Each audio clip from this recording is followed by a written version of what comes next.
Le comportement de l'automobiliste français se dégrade, que ce soit au volant de sa voiture ou au guidon de sa moto.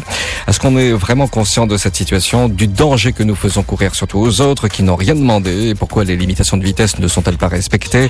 Le code de la route, on s'en tamponne, on s'en fout. Que faire? Est-ce que vous réclamez plus de sécurité sur les routes? Vous voulez plus de radars? Profitons également de l'occasion pour se pencher sur les mesures gouvernementales en matière de lutte contre la délinquance routière. Et puis, comment ne pas se pencher sur ce qui attend le motard dans les prochains mois, c'est-à-dire l'obligation de passer le contrôle technique. À vous de réagir au standard de Réunion Première au 02 62 99 2000. Claude Montanet sur Réunion Première. Merci d'accueillir les invités de Réunion Première qui répondent à toutes vos questions. Richard Barré, expert en gestion des risques et également moniteur auto-moto. Yves Besse de la Fédération Française des Motards sans colère. Et puis en ligne tout à l'heure depuis Mayotte, Alain Azna qui lui est responsable d'un centre de contrôle technique. Messieurs, bonjour. Bonjour. Bonjour. Votre sentiment sur ce qui s'est passé, Richard Barré, cet accident de Sainte-Marie?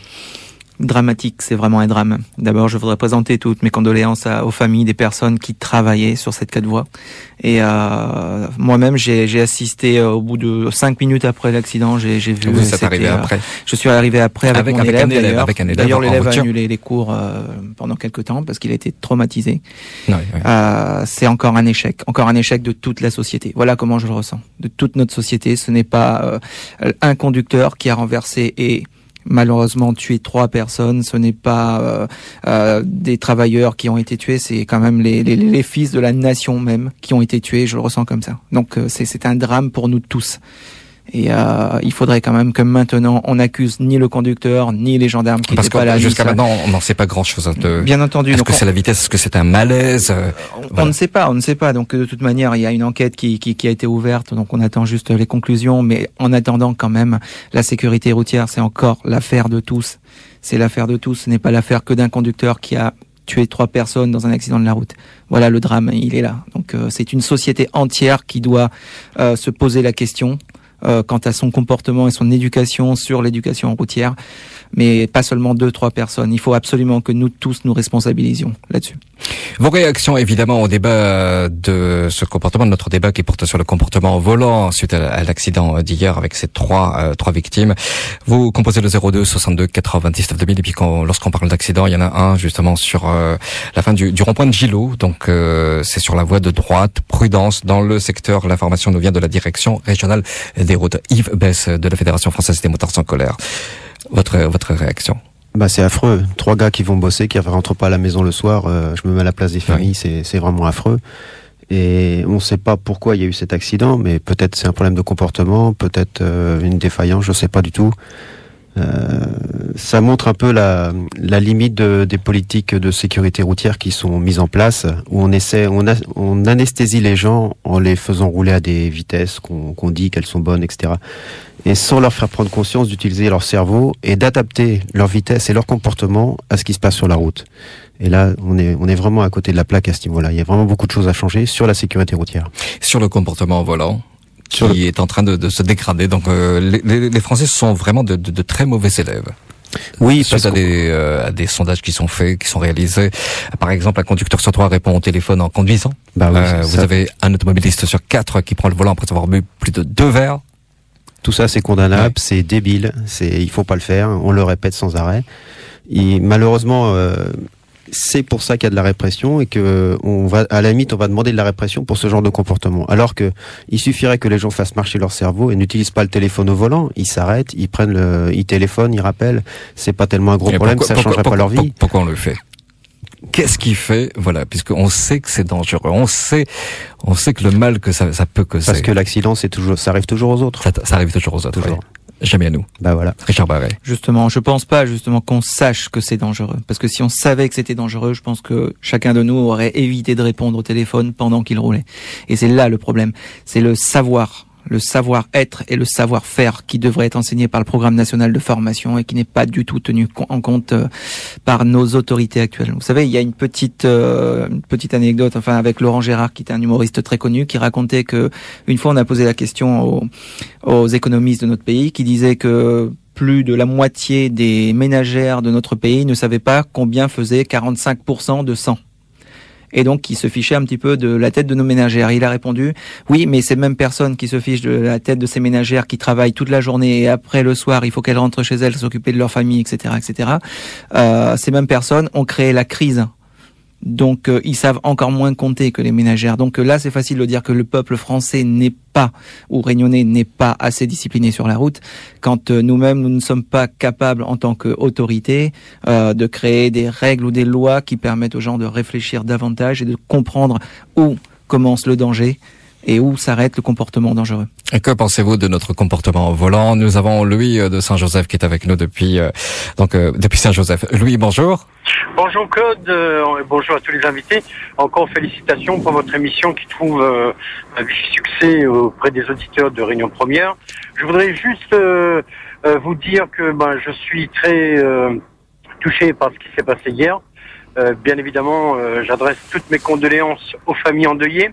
Je voudrais également vous dire que nous sommes dans l'attente du résultat concernant le chauffeur, mais j'ai une question qui me trotte dans la tête. Si les résultats donnent un malaise éventuel du chauffeur qui était au volant, à quand on exigera le certificat médical au permis de conduire? Voilà ma réflexion de cet après-midi. Alors évidemment, donc on n'en sait pas plus. Est-ce que c'est un malaise? Est-ce que c'est la vitesse? Yves Besse de la Fédération française des motards en colère. Oui, le certificat médical c'est très bien, mais on peut pas passer un examen médical tous les jours. Vous pouvez avoir quelqu'un qui va très bien un jour et le lendemain il est malade ou il a quelque chose. Il y a aussi les problèmes de somnolence. Alors, le risque zéro n'existe pas sur la route, faut bien être conscient de ça. Et c'est pour ça que la personne qui est fatiguée ou qui a un souci quelconque, qui sent que ça va pas bien, ne doit pas prendre le volant tout simplement. Et là encore, on est sur du comportement et sur de la formation et sur de la responsabilisation des gens. Question, réaction, analyse évidemment sur le comportement au volant. On en parle jusqu'à 14h sur Réunion Première. Réunion Première. Coup de poing dans l'actu sur Réunion Première. Vous êtes très nombreux à réagir au standard de la première, mais également par SMS.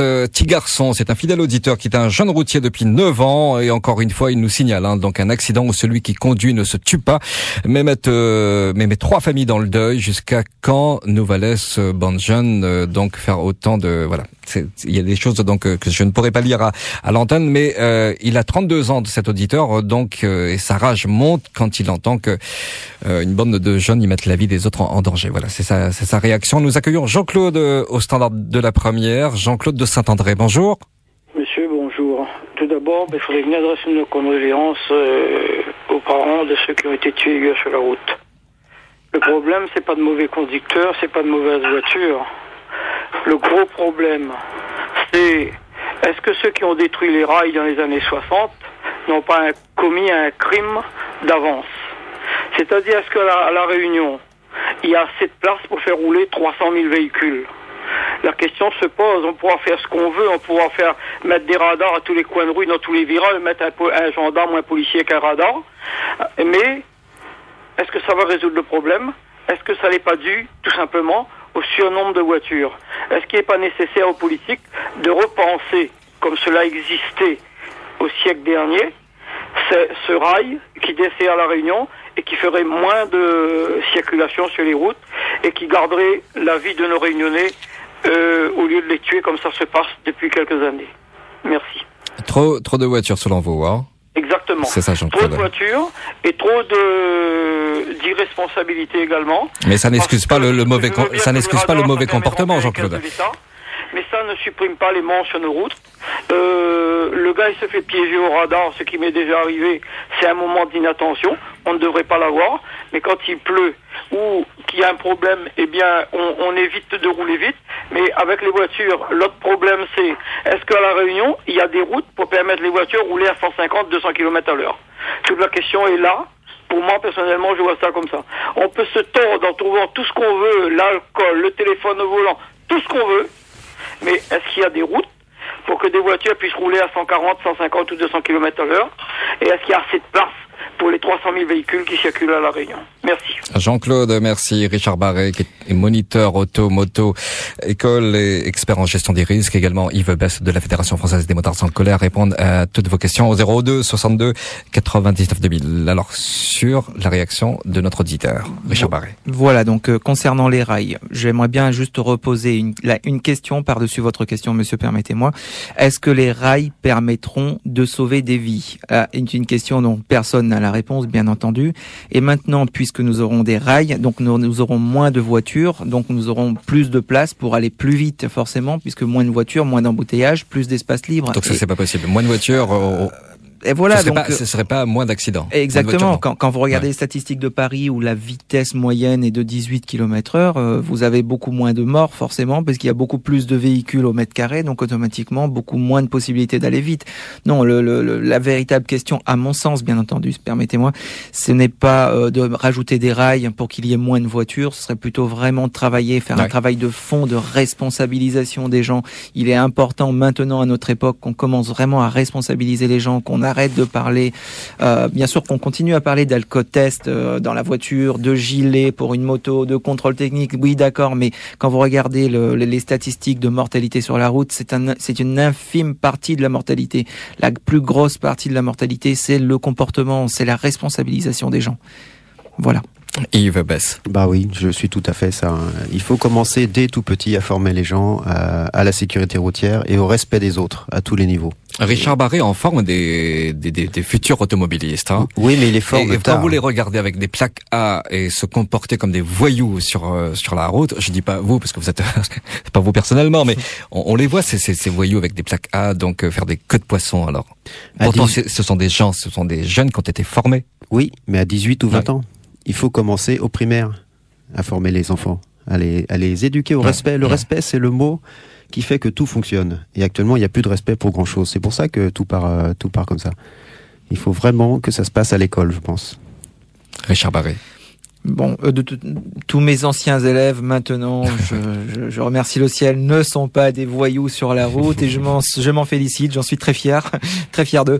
Mais en effet, oui, bien entendu, on les forme tard, oui, tout à fait. Donc il serait bien que déjà tout le monde commencer beaucoup plus tôt. Les pays nordiques ont bien compris la situation. Hein. Il y a eu le fameux permis piéton en France qui est un petit peu aux oubliettes actuellement, mais dans les pays danois, par exemple le Danemark et compagnie, il y a les parents qui aident à monter, descendre du bus, le chauffeur de bus concerné aussi par tout ce qui est problème de sécurité routière dès le plus jeune âge, dès 3 ans en fait. Ce serait l'idéal, bien entendu. Réunion Première vous donne la parole au 02 62 99 2000 sur notre comportement au volant et puis surtout que les Français sont montrés du doigt parce qu'on n'est pas vraiment de très très bons élèves. Si on regarde cette étude menée dans l'Hexagone, un conducteur sur 3 répond donc au téléphone en conduisant, un automobiliste sur 4 prend le volant après avoir bu plus de 2 verres et surtout combien ne respectent pas les limitations de vitesse. Alors concernant la vitesse, on sait que c'est 110 sur une route. Voilà. Pas plus, pas moins. Enfin, moins si, mais pas plus. Ben, vous savez... Donc, pourquoi on va au-delà? Eh ben voilà, donc vous avez en Allemagne des voitures très puissantes, on va pas citer les marques bien entendu, et qui ont été limitées, vous allez rire, à 250 km/h. On les a bridées pour 250 km/h. Donc on fait des voitures de plus en plus puissantes, de plus en plus efficaces au niveau... C'est le cas également des motos beaucoup plus performantes. Exactement. Mais ça ne veut pas dire qu'on va ouvrir les... Oui, les motos peuvent aller très vite. Et en Allemagne, pour rebondir sur l'Allemagne, il y a aussi des portions d'autoroute qui sont ouvertes à certaines heures pour pouvoir rouler très vite. Et ça, c'est une très bonne soupape pour pouvoir rouler vite de temps en temps parce que il y a des gens qui aiment rouler vite. Moi, personnellement, j'aime rouler vite. Pendant mes vacances en métropole, je suis allé tourner au circuit du Mans. C'est vraiment un plaisir, un grand plaisir. Vous êtes sur un circuit? Je suis sur un circuit. Voilà. Et je suis très malheureux à La Réunion. Vous n'êtes pas sur la route, c'est une route nationale. Tout à fait. Mais on pourrait très bien imaginer les routes françaises et les autoroutes françaises étant magnifiques, c'est peut-être les plus belles du monde, d'ouvrir ces autoroutes et ces routes à certaines heures pour des gens qui veulent rouler plus vite. Alors, petite précision en Allemagne, donc c'est quand même 10% de ces autoroutes-là qui sont ouvertes au public. Oui. Ouais, donc voilà, donc selon certaines heures, faut savoir aussi que les assurances ne prennent pas en compte les accidents qui seraient produits à ce moment-là par une personne ayant dépassé les limites autorisées par la loi allemande. Donc la vitesse, donc on a bien marqué le fait que la vitesse est bien dangereux, sachant aussi que malgré cela, l'Allemagne fait partie de l'un des pays les moins accidentogènes d'Europe. Donc on est encore une fois sur un problème de comportement. La vitesse, oui, mais comme nous disait à l'instant Yves, pardon, oui, donc il aime la vitesse, mais il nous a parlé d'un circuit. Il y a des possibilités de faire de la vitesse, bien entendu, mais des possibilités de faire la vitesse à condition que ce soit fait d'une manière autorisée par nos lois, parce que nos lois, évidemment, ne sont pas quand même si mauvaises que ça. Tout simplement. Alors, il y aura de plus en plus de voitures. On est bien d'accord. Tout à fait. De plus en plus d'habitants. Nous serons 1 million d'ici 2020. Plus de voitures. Donc dans ces cas-là, comme c'est difficile de revoir ce comportement, est-ce qu'il faudrait pas, je pose des questions, est-ce qu'il ne faudrait pas renforcer la sécurité sur les routes, mettre beaucoup plus de radars, faire plus de contrôles? Et voilà, on sort le bâton pour taper sur la tête des gens. Je pose les questions, Yves Besse. Je pose les questions. Je pense qu'on atteint les limites de ça. D'accord. Parce qu'il y a vraiment beaucoup de radars. Expliquez-nous pourquoi. Ouais. Tout simplement parce que, comme disait le monsieur tout à l'heure au téléphone, on ne peut pas mettre un radar tous les 10 mètres, ça n'a pas de sens. Et j'ai perdu le fil du coup de mon... Donc les radars, voilà. Plus de contrôle, renforcer la sécurité. Tout simplement, par exemple, pour l'accident d'hier. Peut-être le gars roulait trop vite ou pas, je ne sais pas. Mais il y avait des limitations de vitesse, il y avait des radars qui étaient en place. Et c'est après un problème de comportement. Il vaut mieux éduquer les gens. Il vaut mieux que les gens réfléchissent absolument à comment ils doivent conduire, comment il faut conduire, si la route est glissante, s'il y a du vent, s'il y a beaucoup de voitures, plutôt que de leur taper sur la tête avec un bâton et de les empêcher de réfléchir, de leur dire respectez ça et tout ira bien. C'est pas la bonne méthode. On atteint les limites. Il y a toujours des accidents. La répression, c'est pas la bonne chose. Pardon ? La répression, c'est pas la bonne chose. C'est pas la bonne chose du tout. Richard Barret. Jusqu'à maintenant, donc la répression, faut avouer quand même. Donc on est d'accord pour dire que l'accidentologie en France a diminué. Elle a stagné pendant plusieurs années à 8000 morts chaque année. On est passé sous la barre des 4000. Donc quand même, la répression a fait beaucoup dans cette situation-là. C'est vrai qu'on atteint les limites maintenant.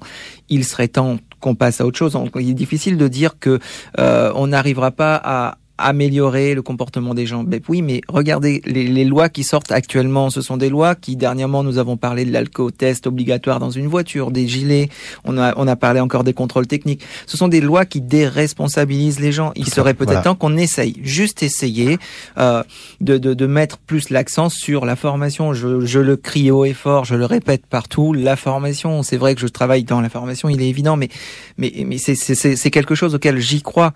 Maintenant, on a vraiment atteint nos limites du bâton, ce que j'appelle le bâton. Oui, donc il faut qu'on passe à autre chose. Et avant de dire que nous ne pouvons pas faire mieux. Et donc pour l'instant, nous n'avons pas encore tout fait. L'accident au niveau du pont de Gillot est terminé. Soyez très prudents, évidemment, sur le réseau routier. Et puis, pour participer au débat sur notre comportement au volant suite au drame d'hier sur la 4 voies de Sainte-Marie, vous composez le 02 62 99 2000 et par SMS au 06 92 608 335. Donc, les radars, vous n'êtes pas pour qu'il y en ait plus. On est bien d'accord. Non. Pas plus pareil. Forcément de contrôle. Voilà, le contrôle technique dont on parle actuellement beaucoup, parce que c'est d'actualité. Le Parlement européen est en train de discuter une loi là-dessus, perd du temps à discuter une loi là-dessus pour les motos, alors que ça représente 0,7% des accidents qui sont dus à une défaillance mécanique. C'est négligeable. Il y a beaucoup d'autres choses à faire avant de s'occuper de ce contrôle technique moto, qui est juste une histoire d'argent pour le groupe DECRA qui pousse pour vendre du contrôle technique. Pour vous, c'est comme pour l'éthylotest. Les éthylotests, c'est pareil. On fait vendre parce que c'est une mais marque. Bien sûr. Donc, mais c'est 100 millions d'euros de chiffre d'affaires, les éthylotests. Donc, il y a quelqu'un qui se met ça dans la poche et c'est tout. Mais ça n'améliore pas du tout la responsabilisation des gens. Moi, je suis d'accord pour qu'il y ait des contrôles d'alcoolémie par les gendarmes. Pas forcément avec une sanction sur la première fois où ils se font prendre, les gens, mais vraiment faire de la prévention à ce niveau-là et expliquer que c'est vraiment la mauvaise méthode de prendre le guidon ou le volant alcoolisé. Ça, c'est clair. Richard Barret. Une petite précision, c'est-à-dire que si la personne se fait prendre pour contrôle d'alcoolémie, même pour une première fois, je suis quand même pour une grosse sanction. J'essaie d'être gentil quand même. On nous dit toujours que les motards en colère sont trop méchants. Alors qu'est-ce que vous voulez ? J'essaie d'être gentil, ça marche pas.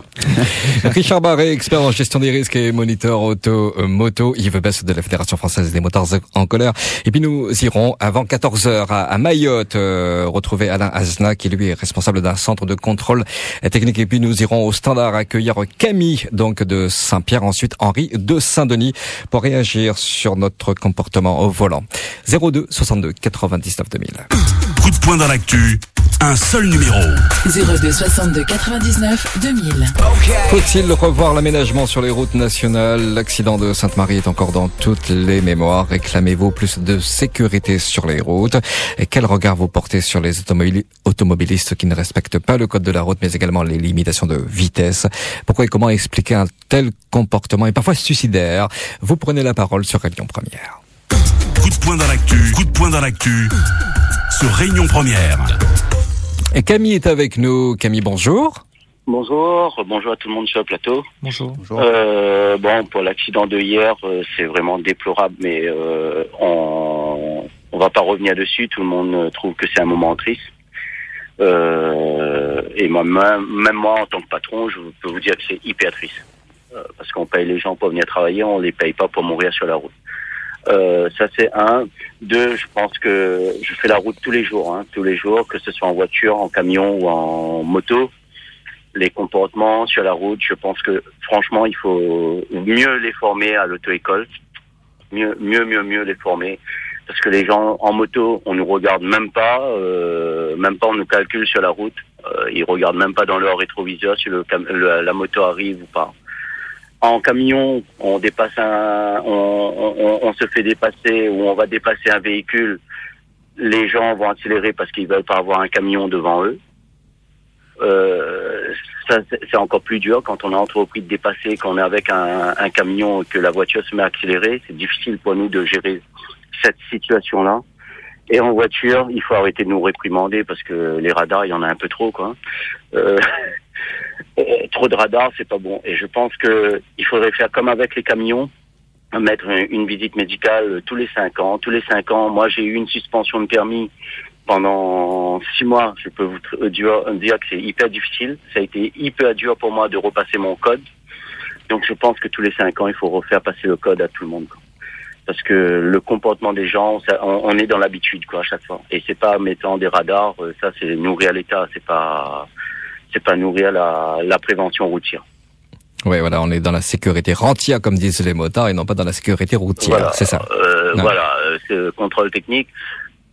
Tous mes amis motards, même moi, je peux vous dire, la roue est blanche dessus, on descend, on va le changer, hein.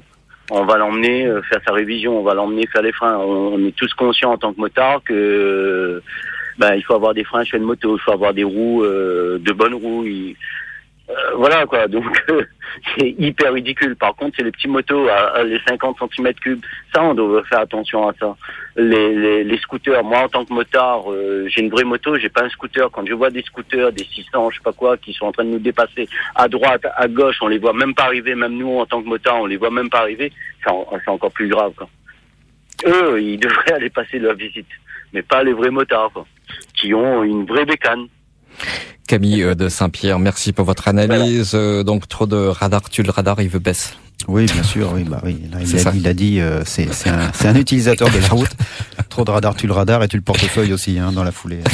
Donc voilà, encore dans le comportemental, quoi. Sur une visite médicale ou sinon repasser le permis, mais aller refaire un rafraîchissement donc tous les 5 ans. Est-ce que c'est possible, Richard Barré? Est-ce que c'est envisageable un jour? Est-ce que le gouvernement va pas nous coller ça dans quelques années? Nous avions le projet Mérite qui nous proposait donc de repasser quelques jours en auto-école tous les 10 ans, qui a été donc complètement mis aux oubliettes. Donc maintenant, je ne sais pas, peut-être que ça va être reformulé sous une autre forme bientôt. Ensuite, concernant ce que disait monsieur, mieux les former en auto-école, mais je suis entièrement d'accord, monsieur. Nous faisons déjà de notre mieux, excusez-nous déjà pour le peu qu'on fait, mais en même temps, pour mieux faire, quoi faire? Si quelqu'un aurait de bonnes idées, surtout au niveau des pouvoirs publics, qu'il n'hésite surtout pas à nous aider à mieux former, à mieux éduquer. C'est vrai que nous ne demandons que ça. C'est quelque chose qu'on entend souvent, mais nous n'entendons pas la solution. Parce que nous aussi, nous la cherchons, cette solution, pour mieux former les gens.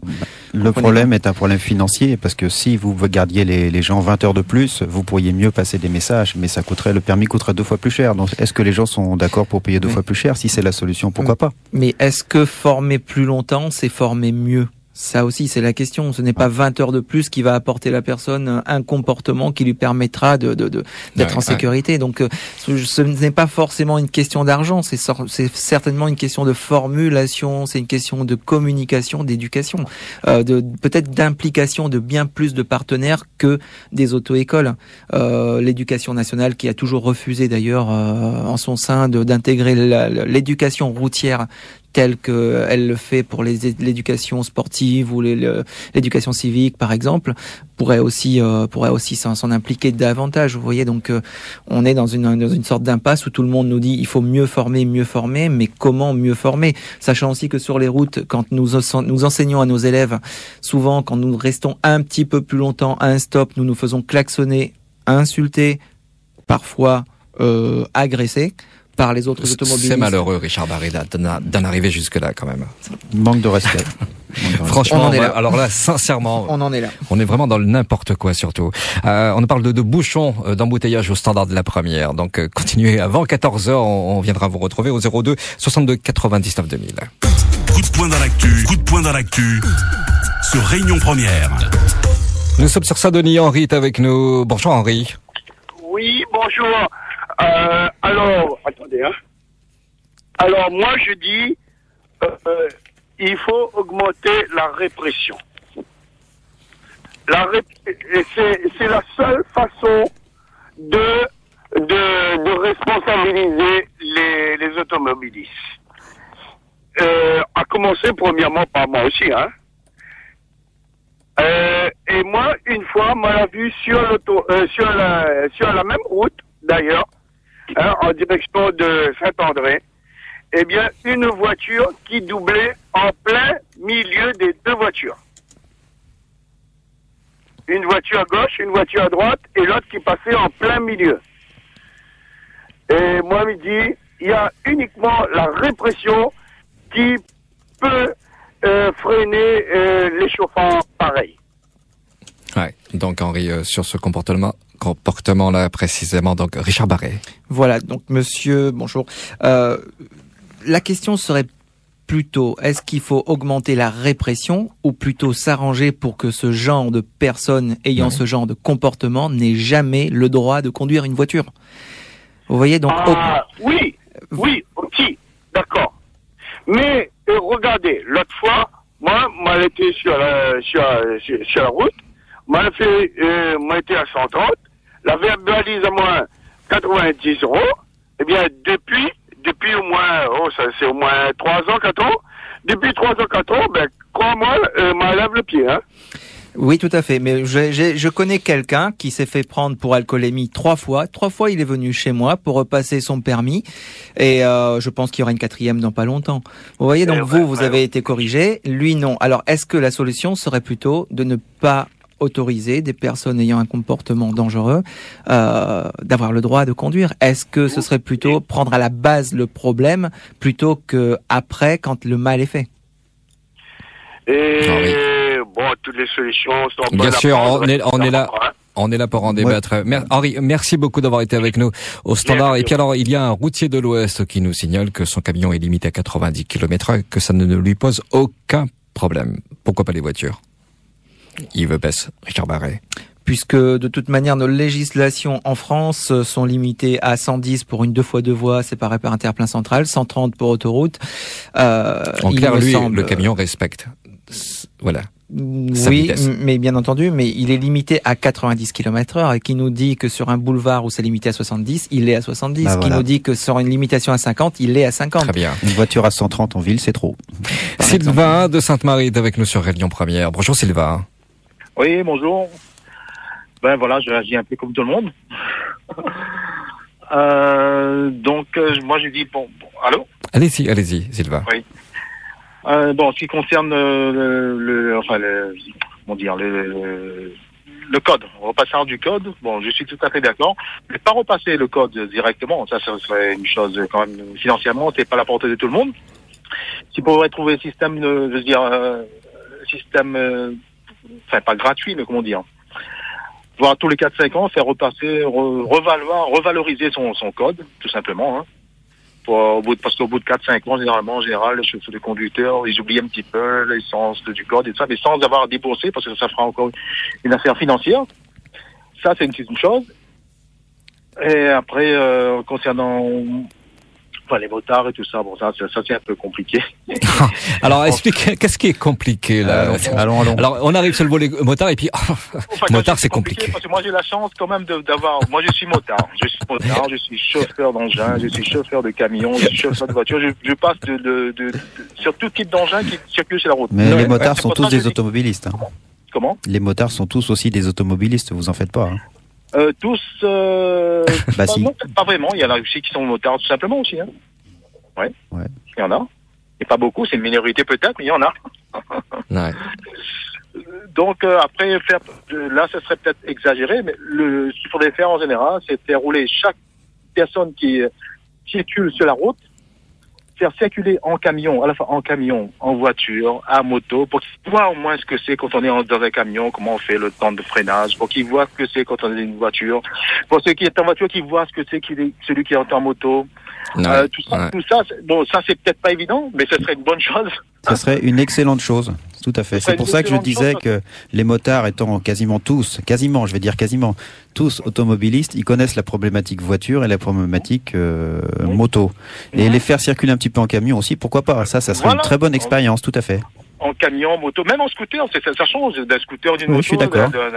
Mais j'ai même une suggestion. Faudrait mettre les politiques aussi sur des scooters, sur des motos et dans des camions. Et là, peut-être que les lois seraient un peu plus intelligentes. Oui. Et puis je reviens sur la loi de la limitation de vitesse. Bon, vous voyez par exemple, vous avez dit vous-même tout à l'heure sur l'antenne, en Allemagne, bon, c'est vrai qu'il y a des horaires respectés pour les vitesses, des vitesses un peu excessives, on va dire ça comme ça. Ben, il y a pourtant moins d'accidents. Donc, ils sont peut-être pas si cons, là, aussi, leur système, si on réfléchit bien. Donc, Sylvain, comment?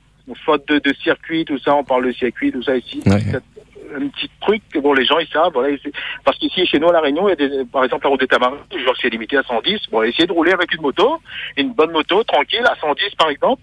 Vous allez voir, vous allez vous endormir, c'est limite dangereux. Et vous savez que sur les autoroutes françaises, métropolitaines, la première cause d'accident, c'est la somnolence. Exactement. C'est un gros problème, ça. Merci Sylvain, merci beaucoup. Ok. À très bientôt. Quelques idées. Merci à vous. Alors, on vient d'avoir un message par SMS, message de Dominique qui nous dit que dire de la taxi woman qui roule en japonaise. Je donnerai pas la marque de la voiture, qui vient de passer au rouge en me volant ma priorité. C'est quoi? Et pourtant, c'est une professionnelle de la route. Voilà. Donc, Dominique a failli avoir un accident à l'instant. Et elle écoute Réunion Première. Jean-Marie de Saint-Denis, bonjour. Allô, oui, bonjour. Bonjour Jean-Marie. Donc, moi, je pense qu'avant de chercher des responsabilités chez les uns ou chez les autres, il faudrait que chacun d'entre nous, on se sente responsable de la vie d'autrui. Et je pense que dans notre société actuelle, c'est quelque chose que les gens oublient très souvent, que ce soit en moto, que ce soit en camion, que ce soit en voiture, que ce soit en vélo. Il y a des gens qui font n'importe quoi et qui ne veulent pas respecter sous, je ne sais pas pour quelle raison. Mais je pense qu'il faudrait qu'on s'interroge chacun d'entre nous sur notre responsabilité par rapport à la vie d'autrui. Sans chercher à midi, à 14 heures, et il existera certainement un certain nombre de problèmes, de problématiques à prendre en compte, tels que les contrôles du code de la route, le contrôle routier avec les radars et tout ce qui s'ensuit. Mais ça n'enlèvera pas le sens de la responsabilité des gens s'ils ne l'ont pas. D'accord, Jean-Marie. Merci, merci, on va réagir. Merci à vous. De rien. Au À revoir, très bonne bientôt. journée. Nous accueillerons Titi de Brapanon et puis nous irons retrouver notre invité donc qui est responsable d'un centre de contrôle technique. Et il est hors du département. Il est du côté de Mayotte. Il sera avec nous au téléphone à la Azna. Et puis d'autres réactions sont aussi possibles au 02 62 99 2000 et puis par SMS au 06 92 608 335. Il y a Jean-Louis qui nous dit qu'il dommage qu'il ne puisse passer à l'antenne, mais qu'il voulait absolument participer. Et juste pour dire, il réclame de la sanction, et encore, et ça vous agace, sanction. Bah oui, ça ne fonctionne pas. Voilà. Ça ne fonctionne pas. Des sanctions, il y en a depuis 2003, beaucoup, ça ne marche pas. Coup de poing dans l'actu, un seul numéro. 02 62 99 2000. Les invités de Réunion Première pour débattre de notre comportement au volant qui est vraiment à revoir si on regarde un petit peu les sondages ici ou là. Et puis surtout votre sentiment sur ce qui s'est passé hier, ce drame, donc 3 personnes qui ont perdu la vie. Nous accueillons Richard Barré, expert en gestion des risques et moniteur automoto. Yves Besse de la Fédération Française des Motards en Colère. Avec nous Titi de Brapanon. Bonjour Titi. Oui, bonjour Claude. Bonjour tout le monde. Hein. Bonjour. Mais réagir un petit peu comme tout le monde. Hein. L'auditeur précédent a dit il faut repasse PMI, repasse tous les 5 ans. Mais pense pas, c'est une méconnaissance du code de la route. C'est plus de l'inconscience. Ça. Donc il faut, à mon avis, il faut ramener l'âge de passe le PMI à un âge que les gens les responsables de lui-même. Parce qu'à 18 ans, les gens ont la fougue, l'ont envie de pousser, l'ont envie de dépasser son limite. Donc, il faut ramener l'âge de passe PMI à un âge raisonnable. À 25 ans, ils pensent que la fougue finale ou le responsable d'eux-mêmes. Et donc, au passe PMI, en plus que ça, on va aider un petit peu le transport commun. On va apprendre les jeunes fait trafic transport commun, que les politiques préconisent tant. Et en plus que ça, la personne qui aura son PMI, il vit ils font des familles, comment ça. Il est responsable, quoi. Ouais. Très bien Titi, merci pour votre réaction. Voilà. Yves Besse et Richard Barré, vous en pensez quoi? Mais tout à fait, en fait, selon donc Piaget, qui est un grand chercheur en sciences humaines, qui disait que l'âge de raison est à partir de 25 ans. D'ailleurs, tous les statistiques nous montrent qu'à partir de 25 ans, il y a beaucoup moins de mortalité sur les routes. Bon, maintenant, il y a des pays qui ont fait un permis. D'ailleurs, en France, il a été à un moment donné question de projet, donc de faire un permis progressif, c'est-à-dire de 18 à 20 ans, on n'a pas le droit de conduire plus loin qu'une certaine kilométrage autour de son domicile, etc., en crescendo jusqu'à l'âge de 25 ans. Donc il y aurait éventuellement cette possibilité-là qui a été abrogée en France, mais en effet, monsieur a encore soulevé, comme nous le disions depuis tout à l'heure, c'est ce problème comportemental, tout simplement. Moi, je suis pas tout à fait d'accord pour que ça passe, parce que ça pose des gros problèmes au niveau de la société. Et quelqu'un qui n'a pas le permis trouve pas de boulot. Donc, si on veut pas que les gens... oui, absolument. Ouais. Oui, il faut pouvoir se déplacer, il faut pouvoir conduire un véhicule utilitaire pour les gens du bâtiment, etc. Donc, c'est pas possible de mettre un permis aussi tard. Par contre, si on commence à éduquer les mômes à 6 ou 7 ans à être corrects et à avoir une notion de respect à tous les niveaux de la vie, là, ça sera gagné. Mais il faut commencer maintenant. On a déjà perdu 20 ans, 30 ans là-dessus. Donc, on repousse sans arrêt le problème et on n'avance pas, effectivement. À quand une récompense pour les bons conducteurs? C'est un message arrivé par SMS. Ça existe, c'est le bonus sur les assurances. D'accord. Alors le routier de tout à l'heure, le routier de l'Ouest, qui nous dit que son camion est équipé d'un mouchard, donc il peut être contrôlé à tout moment, notamment sa vitesse. Un chrono, tachymètre, simplement un moto, voiture, est-ce que c'est possible? Est-ce que c'est envisageable aussi?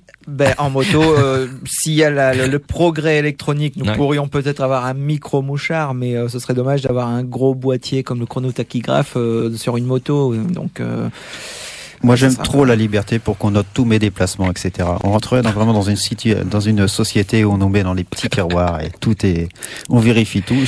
Ça me plaît pas, ce choix de société me plaît pas. La Fédération Française des Motards en Colère monte au créneau parce que vous êtes contre le contrôle technique. Il veut baisse avant d'accueillir Alain Azna depuis Mayotte, qui est directeur d'un centre de contrôle technique. Alain, bonjour. Oui, bonjour. Merci d'être avec nous sur Réunion Première. Yves Besse, vous pouvez nous expliquer pourquoi le contrôle technique, ça le fait pas pour la moto et pour les motards? Pour les motos, c'est complètement inutile. Comme je l'ai dit tout à l'heure, la moto est responsable dans seulement 0,7% des accidents. L'état de la moto. Donc c'est complètement inutile. Il y a beaucoup d'autres choses à faire avant de s'occuper de l'état de la moto. Parce qu'il y a un côté passionnel sur nos motos. Et en plus, on est responsable. On sait très bien qu'on ne va pas rouler avec des pneus lisses ou s'il n'y a pas de frein ou si la moto marche mal.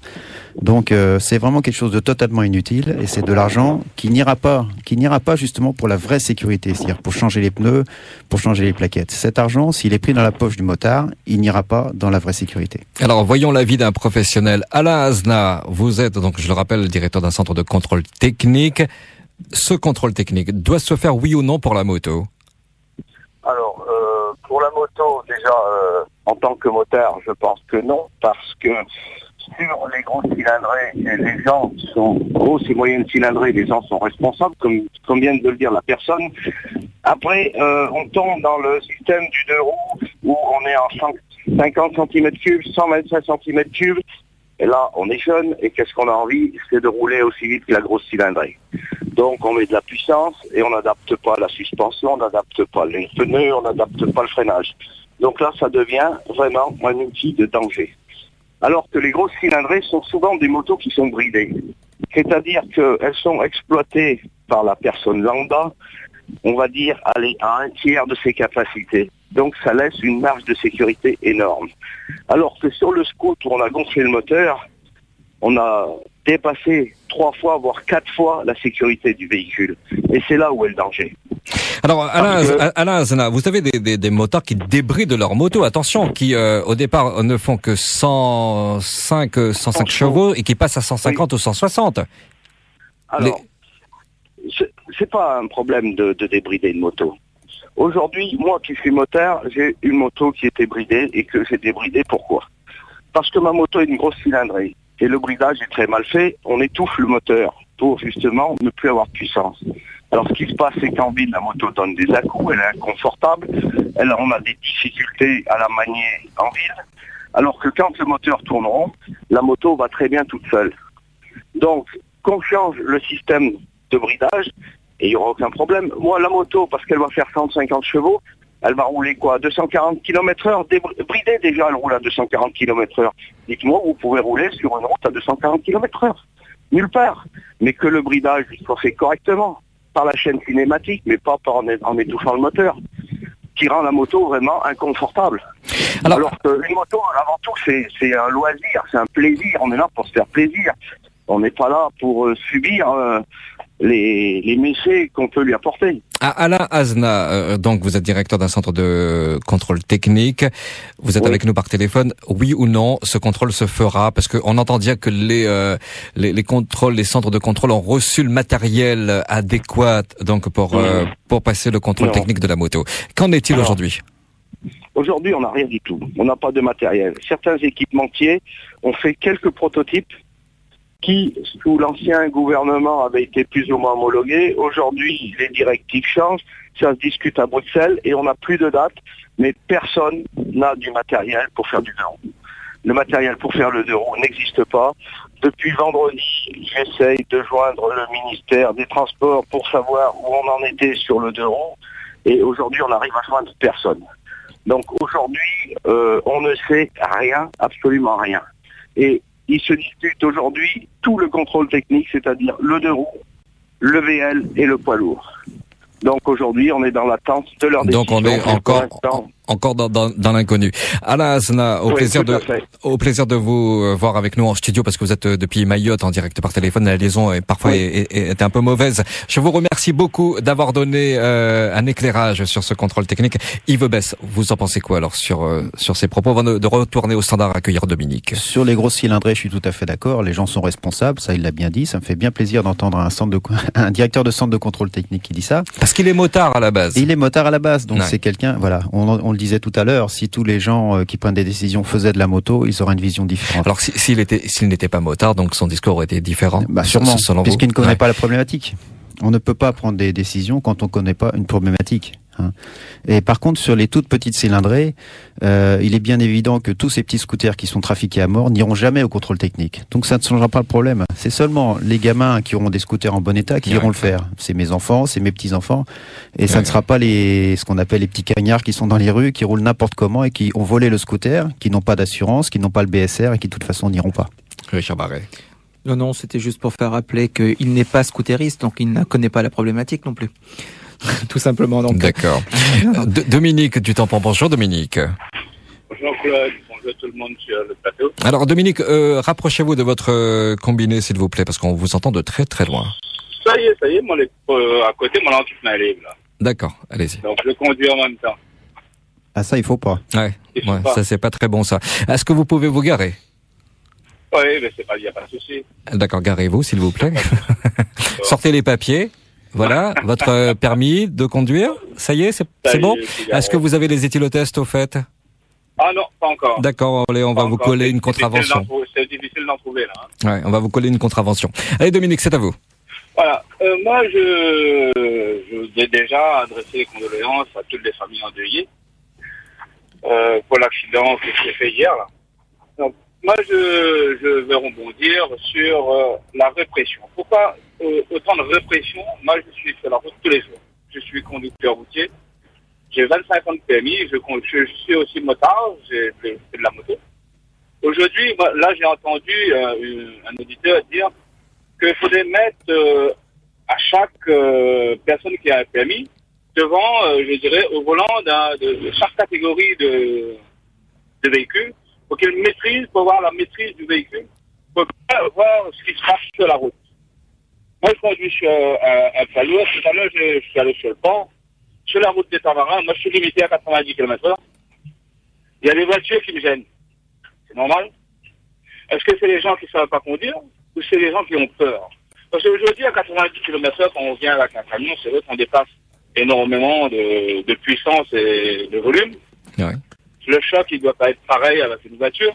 Mais il y a beaucoup de voitures aujourd'hui, moi, quand je fais la route tous les jours, qui gênent les camions. Qui gênent et qui ne savent pas conduire finalement. C'est limité à 110, rouler à 110. Chez le route des Tamarins, on ne peut pas dire qu'on roule à 90 km/h avec une voiture. Et surtout qu'on sait que les conducteurs des voitures, aujourd'hui, ils sont faux. Moi, je roule avec un camion à 90 km/h, que tous les 2 ans, il subit un contrôle sur le fameux limiteur de vitesse. Oui. Donc, c'est pas normal qu'aujourd'hui, qu'on voit avec un camion, on roule, que les voitures gênent les camions. D'accord. Allô? Oui. Vous m'entendez encore? Très très bien, on est là en train de vous écouter.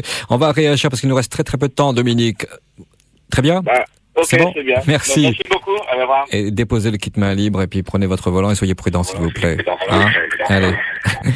Richard Barret. Voilà, je vais être très bref, mais il est important quand même que je réagisse sur 2 points. Tout à l'heure, donc, on parlait des scooteristes. Je suis bien désolé, mais je forme aussi dans toutes les catégories, aussi bien les scooters. Je n'approuve pas totalement le fait qu'on va tirer maintenant sur les scooteristes, qu'on leur traite de cagnards, par exemple, ou quelque chose comme ça. Même, parce qu'on va pouvoir dire la même chose. Si on prend un groupuscule en moto et qu'on traite tous les motards de la même manière, ça va vous faire réagir en tant que Fédération Française de Motards en Colère. Moi, je forme aussi les scooteristes. Il est important quand même que nous les mettions pas dans un monde à part, cagnard ou quoi que ce soit. Ce sont des personnes de bonne famille souvent, ce sont des parents qui ont offert un scooter à leurs enfants, qu'ils ont fait former à une auto-école, et ils ne sont pas tous, comme les motards, dangereux sur la route. Donc il serait bien quand même, si nous voulons être crédibles auprès de nos jeunes, qu'on arrête de les traiter d'une autre manière. C'est juste un petit point amical, bien entendu, que je voulais préciser là-dedans. Les scooteristes ne sont pas tous des délinquants routiers, et c'est pas forcément sur eux qu'on va mettre le contrôle technique. Concernant le camion qui, à 90 km/h, la route des Tamarins est gênée, en auto-école, on est aussi gêné par certaines personnes. La question est, l'excès de vitesse est dangereux, mais la lenteur, l'excès de lenteur sur route est aussi dangereuse, parce que tout simplement, vous gênez les autres, vous les énervez, et ils vont vous dépasser en prenant de gros risques. Je ne voulais pas aller plus loin, je sais qu'on est limité par le temps. Yves Besse. Moi, je pense que l'expérience circuit ou école de pilotage est très importante. Quand vous roulez avec une voiture à 230, vous êtes totalement à l'aise pour rouler à 110. Ça, c'est des expériences que les gens devraient faire. Alors, on nous dit également qu'au primaire, il y a une formation sécurité routière. Pourquoi ne pas l'étendre au collège jusqu'à la 5e? C'est un message qui est arrivé. Donc, message signé André. Et puis alors, autre question, on n'arrive pas à faire les ronds-points. On y arrive de plus en plus. On y arrive de plus en plus. En 94, allez, je vais te dire des chiffres qui ne sont propres qu'à moi-même. 70% on n'y arrivait pas. Maintenant, 70% y arrivent des automobilistes réunionnais. Yves Besse de la Fédération Française des Motards en Colère, que je remercie beaucoup d'avoir été avec nous sur la première. Merci également à Richard Barret, expert en gestion des risques et moniteur automoto école. Merci, messieurs. Merci. À très bientôt. Merci.